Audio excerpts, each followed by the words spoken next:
ഞാൻ ഇന്നിവിടെ പറയാൻ പോകുന്നത് ഇസ്രായേൽ രാജ്യത്തിന്റെ പടിഞ്ഞാറേ ഭാഗത്തുള്ള യോപ്പ് എന്ന തുറമുഖ പട്ടണത്തിൽ AD 1-ാം നൂറ്റാണ്ടിൽ ജീവിച്ചിരുന്ന ഒരു സൽഗുണ സമ്പന്നയായ ഭക്തയുടെ കഥയാണ്.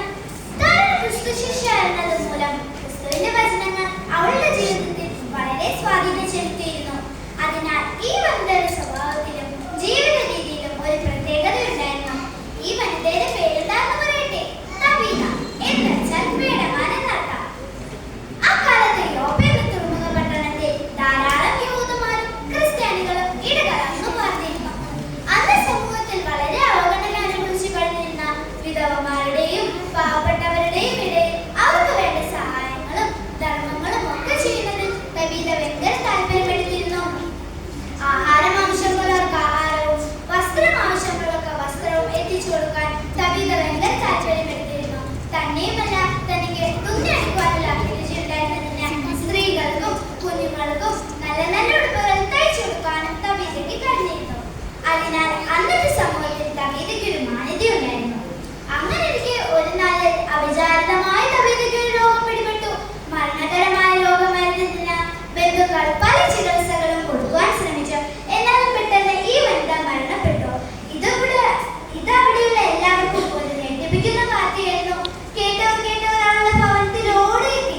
വിധവന്മാരും പാവപ്പെട്ടവരും അവർ ചെയ്ത നന്മ പ്രവർത്തനങ്ങൾ പറഞ്ഞുകൊണ്ടേയിരുന്നു.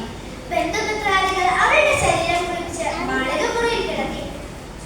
ഈ സമയം പത്രോസ് അപ്പോസ്തലൻ യോപ്പയുടെ അടുത്തുള്ള ലുദ്ദ പട്ടണത്തിലുണ്ടെന്ന് ആരോ പറയുന്നത് കേട്ട് ശിഷ്യന്മാർ ഓടി വന്ന് അദ്ദേഹത്തെ വിവരം അറിയിക്കുകയും അവിടെ വരണമേ എന്ന് അപേക്ഷിക്കുകയും ചെയ്തു. പത്രോസ് താമസിയാതെ ഓടിയെത്തി.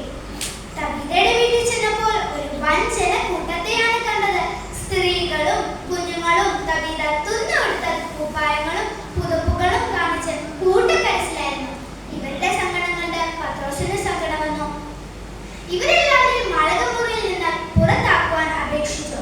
അന്ന് പത്രോസ് തബീത കിടക്കുന്ന കട്ടിലിന്റെ തറയിൽ മുട്ടുകുത്തി ദൈവത്തോട് തബീതയ്ക്ക് വേണ്ടി പ്രാർത്ഥിച്ചു. അന്ന് ശരീരത്തെ നോക്കി പറഞ്ഞു, തബീതേ, എഴുന്നേൽക്കാം. അതാ തബീതയുടെ കണ്ണുകൾ മെല്ലെ തുറന്നു. അവൾ പത്രോസിനെ കണ്ടു. പത്രോസ് അവളുടെ കരം നീട്ടി അവളെ പിടിച്ച് എഴുന്നേൽപ്പിച്ചു. ജനങ്ങൾ പുറത്ത് ആകാംക്ഷഭരിതരായി നിൽക്കുകയായിരുന്നു. പത്രോസ് വാതിൽ തുറന്ന് പ്രധാന വ്യക്തികളെയും ബന്ധുക്കളെയും ജീവനുള്ള തബീതയെ കാണിച്ചു.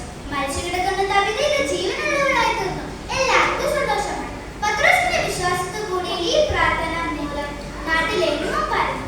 അന്ന് അനേകർ യേശു കർത്താവിൽ വിശ്വസിക്കുവാനും ഇടയായി. പ്രിയമുള്ളവരെ, തബീത എന്ന വനിതയുടെ സ്വഭാവത്തിലെ ജീവിത രീതികളാകുന്ന ദയ, കരുണ, മനസ്സലിവ്, സ്നേഹം, വിശ്വാസം എന്നിവയെല്ലാം ക്രിസ്തു വിശ്വാസിക്ക് ചേർന്ന വിധത്തിലായിരുന്നു. തനിക്ക് ലഭിച്ച